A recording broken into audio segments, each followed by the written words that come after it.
ready. GMA Weather, serbisyong totoo ng GMA News.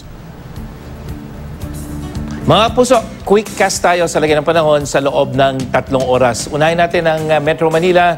Mababa ang tsansa ng ulan mga kapuso dun sa lalabas ng bahay. Ngayong umaga, mula alas 6 hanggang alas 8 po yan. Kaya maalinsangan ang panahon hanggang alas 8 ng umaga. At dun sa mga naipit sa traffic, wala po kayong dahil medyo maalinsangan. At maayong buntag dyan sa Ormoc City, dun po sa mga naapektuhan ng lindol. May tsansa ng ulan ngayong umaga pa lamang, kaya yung mga nasa labas ng kanilang bahay, maging I am ready, pero bagyang mawawala yan pagdating ng hanggang alas 7 hanggang alas 8 ng umaga. At nasa labas na po ng Philippine Area of Responsibility, yung binabantayan naman nating low pressure area, ayon yan sa Pag-asa. Kaya kung magkakaroon man ng mga pag-ulan, Luzon, Visayas at Mindanao, hindi na po yan dulot ng bagyo o ng low pressure area. May mga thunderstorm pa rin, dyan lalong-lalo sa may Southern Luzon, dyan sa may Mimaropa pagdating ng hapon.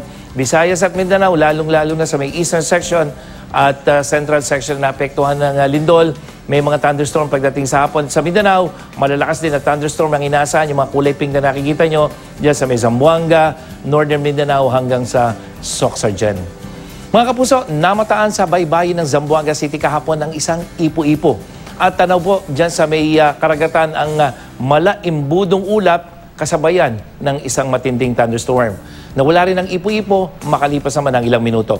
Paniwala ng mga residente, ang ipo-ipo ay paalala sa kanilang magbasa ng Quran.